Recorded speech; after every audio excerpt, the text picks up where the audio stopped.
భూమార్గం పట్టించాడు తెలుగు కవిత్వాన్ని. ఈ శ్రీశ్రీకి షష్ఠపూర్తి జరుగుతున్నది విశాఖపట్నంలో.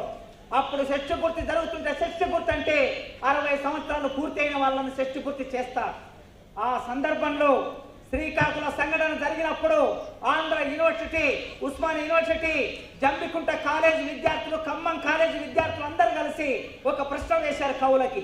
కవులారా, రచయితలారా, మేధావులారా, శ్రీకాకుళంలో 370 మందిని చంపేస్తే మీరు ఇక్కడ షష్ఠపూర్తి ఉత్సవాలు చేసుకుంటున్నారు, మీరు ఎటువైపు నిలబడతారో తేల్చుకోండి అని విద్యార్థులు ప్రశ్న వేస్తే ఆ ప్రశ్నలో నుంచి 1970 జూలై 4వ తారీఖున విప్లవ రచయితల సంఘం పుట్టింది. ఆ సంఘం పుట్టడానికి మీరే కారణం అంటే విద్యార్థులు కారణం. ఒక జంపాల ప్రసాద్, ఒక శ్రీహరి, ఒక జార్జి రెడ్డి ఇట్లాంటి త్యాగాల వారసత్వం ఈ తెలుగు నేల మీదే కాదు భారతదేశ వ్యాప్తంగా విస్తరించినప్పుడు ఆ త్యాగాల నేపథ్యంలో నుంచే పీడీఎస్యు అనే సంఘం ఒక చారిత్రక అవసరంగా పుట్టింది.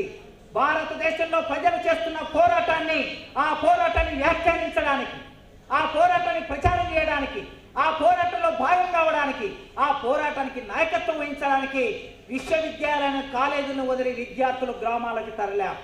ప్రజల కోసం, భూమి దున్నుతున్న ప్రజల కోసం, నాట్లు వేస్తున్న ప్రజల కోసం, కలుపు తీస్తున్న ప్రజల కోసం, కుప్పగొడుతున్న ప్రజల కోసం, తూర్పారబడుతున్న ప్రజల కోసం, కంపెనీలో కార్మికుల కోసం.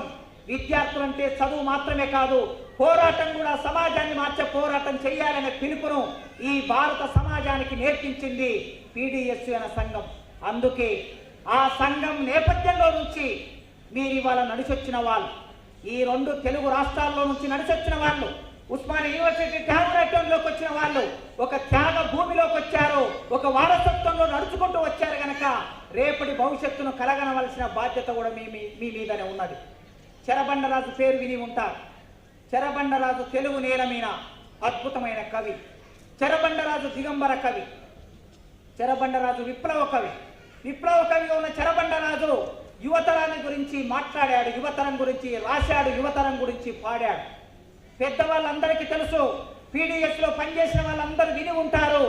మా రోజు వీరన్న చెరబండరాజు రాసిన పాట పాడుతుంటే వేలాది లక్షలాది మంది విద్యార్థులు ఉర్రు తొలగేవాళ్ళు. ఆయన రాసిన పాట ఏమిటంటే, యువతరమా నవతరమా ఇదే అదును కదిలి రమ్ము, యువతరమా నవతరమా ఇదే అదును కదిలి రమ్ము, ఈ దేశానికి కళ్ళు నీవే కాళ్ళు నీవే అని రాశాడు. చాలా జాగ్రత్తగా గుర్తించాలి, వినాలి. ఈ దేశానికి కళ్ళు నీవే కాళ్ళు నీవే అన్నాడు. ఈ దేశం నడవాలంటే నీవే కాళ్ళు, ఈ దేశం చూడాలంటే నీవే కళ్ళు. కనుక యువతరమా నవతరమా ఇదే ఎదురు కదిలి రమ్ము, రారమ్ము, నీ రక్తం పుష్పించగా ఈ దేశం ఫలించాలి అని రాశాడు చెరబండరాజు. ఎంత నమ్మకం చెరబండరాజుకి, ఎంత నమ్మకం ఈ దేశం మీద, ఈ యువతరం మీద.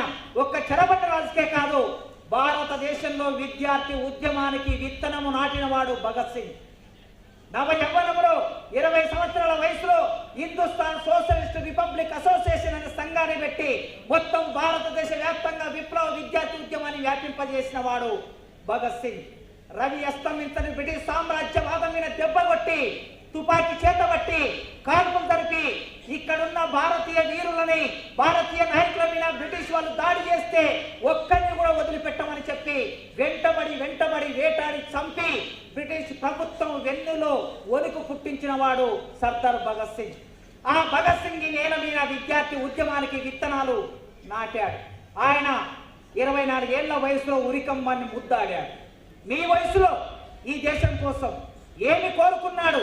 ఈ దేశం బాగుండాలనుకున్నాడు. తెల్ల దొరలు పోయి నల్ల దొరలు వస్తే ఆ స్వాతంత్రం ఒట్టి బూటకమని 1930-31లో ప్రకటించాడు భగత్ సింగ్. 90 ఏళ్ళైంది భగత్ సింగ్ ఈ మాట ప్రకటించి. తెల్ల దొరలు పోయి నల్ల దొరలు వస్తే స్వాతంత్రం ఒట్టి బూటకమన్నాడు. 90 సంవత్సరాల తర్వాత మనం చూస్తే తెల్ల దొరలు పోయారు, ఈ దేశాన్ని నల్ల దొరలు పరిపాలిస్తున్నారు.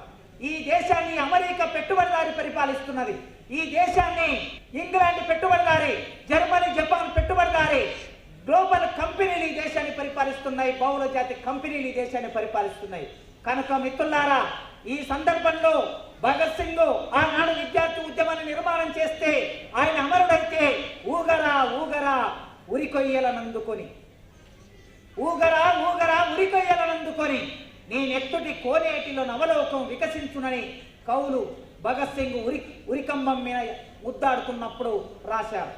ఎప్పుడైనా సరే యువతరం మీద ఇంత నమ్మకం ఎందుకున్నదంటే యువతరం పోరాడే శక్తి ఉంటుంది, యువతరానికి ఆలోచించే శక్తి ఉంటుంది, యువతరానికి తిరుగుబాటు చేసే శక్తి ఉంటుంది, యువతరం త్యాగం చేసే శక్తి ఉంటుంది. ఈ ప్రపంచం మారాలంటే త్యాగం లేకుండా ఏ ప్రపంచం ఎన్నడూ మారిన సందర్భం లేదు. బూర్జువా పాలకులు తమ అధికారంలోకి రావాలనుకున్నా సరే వారి అవసరాల కొద్దీ వారైనా త్యాగం చేస్తూనే ఉంటారు.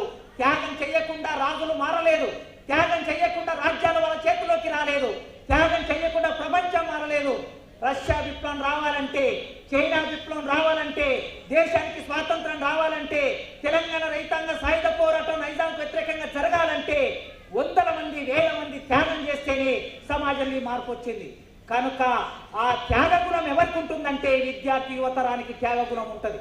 ఈ దేశం మారాలంటే ఎవరు మార్చగలరు? ఈ దేశాన్ని మీరు మాత్రమే మార్చగలరు. ఎందుకు మార్చగలరంటే కామ్రేడ్ మావో అన్నాడు, ఈ దేశం మీది మాది, ఈ దేశం మీది మాది, కానీ అంతిమంగా ఈ దేశం మీదే అన్నాడు ఆయన.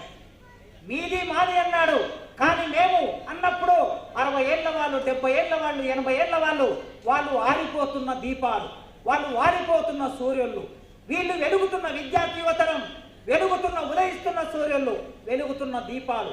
అందుకే ఈ దేశం మీది మాది ప్రస్తుతానికి, కానీ అంతిమంగా ఈ దేశం మీదే. ఈ దేశం మీదన్నప్పుడు మీరు ఈ దేశాన్ని నిర్మాణం చేసుకోవాల్సిన బాధ్యత మీ మీద ఉన్నది మిత్రులారా.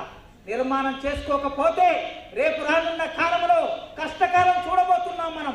ఆ కష్టకాలాన్ని ఎదుర్కోవడానికి విప్లవ విద్యార్థి సంఘం PDSలో నిర్మాణమై నిబద్ధత పెంచుకొని సైద్ధాంతిక జ్ఞానాన్ని పెంచుకొని నిలబడినప్పుడే ఒక జంపాల ప్రసాద్, జార్జ్ రెడ్డి, శ్రీహరి, జనార్దన్ ఇట్లా పేర్లు చెప్పుతే ఎందరో ఈ నేల కోసం త్యాగం చేశారు, మనందరి కోసం త్యాగం చేశారు. వారి త్యాగ ఫలితంగా ఇవాళ ఈ వాతావరణాన్ని మనం అనుభవిస్తున్నాం. ఇవాళ కాస్త ఈ స్వేచ్ఛని, కాస్త ఈ అవకాశాన్ని మనం పొందుతున్నామంటే, ఈ కాస్త రాజ్యాంగం అమలవుతున్నదంటే వారు చేసిన త్యాగాల వలన ఈ ప్రజాస్వామిక విలువలు పరిడవిల్లుతున్నాయి. రేపు మనం చేసే త్యాగం వలన మన తర్వాతి తరాలకి, భవిష్యత్తులో రాబోయే తరాలకి ప్రజాస్వామ్యం బతకాలి, పేదవాళ్ళు బతకాలి, కార్మికులు బతకాలి, ఒక మంచి సమాజం రావాలి. అది సామ్యవాద సమాజంగా మారాలి. సామ్యవాద సమాజం అంటే ఎట్లొస్తుంది? అది పోరాటం ద్వారా వస్తుంది. ఏం పోరాటం ద్వారా వస్తుంది? అది వర్గ పోరాటం ద్వారా వస్తుంది. వర్గ పోరాటం అంటే ఎవరెవరి మధ్య జరుగుతుంది? పేదవాళ్ళకి, దోపిడీదారులకి మధ్యన వర్గ పోరాటం నడుస్తుంది. ఈ వర్గ పోరాటం ఆలోచనల రూపంలో జరుగుతుంది, ఈ వర్గ పోరాటం సంవాద రూపంలో జరుగుతుంది, ఈ వర్గ పోరాటం మాటల రూపంలో జరుగుతుంది, ఈ వర్గ పోరాటం సినిమా రూపంలో జరుగుతుంది, ఈ వర్గ పోరాటం పాటల రూపంలో జరుగుతుంది. ఈ వర్గ పోరాటం భౌతికంగా కూడా 2 ఆయుధాల మధ్య కూడా వర్గ పోరాటం జరుగుతుంది మిత్రులారా. కనుక ఏ పోరాటం ఎవరు చేయగలిగితే ఆ పోరాటానికి వాళ్ళం సిద్ధం కాకుండా ఈ సమాజాన్ని మనం మార్చలేము. ఎందుకు మార్చాలి సమాజాన్ని అంటే అసమానత్వంతో కూడుకొని ఉన్న సమాజం. ఈ దేశాన్ని పరిపాలిస్తున్న పాలకులు మొన్న ఎలక్షన్లో మీరందరూ విన్నారు. ఈ దేశ ప్రధానమంత్రి మాట్లాడిన మాట మీరందరూ విన్నారు. ఏం మాట్లాడాడు ఎన్నికల ప్రచారంలో? 80 కోట్ల మందికి మేము నిత్యావసర వస్తువులు సరఫరా చేస్తున్నామని మాట్లాడాడు.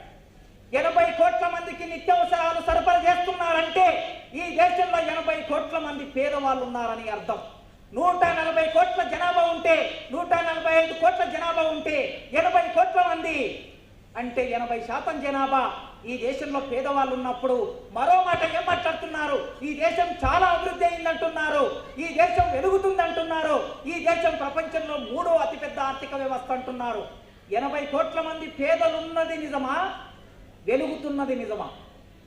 ఈ రెండు ఏది నిజం అనుకున్నప్పుడు 80 కోట్ల మందికి వాళ్ళు నిత్యావసర సరుకులు సప్లై చేస్తున్నది నిజం కనుక 80 కోట్ల మంది పేదవాళ్ళు ఉన్నదే నిజం. ఆ పేదవాళ్ళని విముక్తి చేయకుండా ఈ దేశంలో బాగుపడటం అనేది ఉండదు. ఆ పేదవాళ్ళకి మంచి కాలం రాకుండా ఈ దేశం సుసంపన్నంగా ఉండటం సాధ్యం కాదు. ఒక ఆదాని, ఒక అంబానీ, ఒక లక్ష్మీ మిట్టల్ వీళ్ళు సంతోషంగా ఉంటే, వీళ్ళు ధనవంతులైతే, వీళ్లకు లక్షల కోట్ల సంపాదన వస్తే మనకే వచ్చినట్లు.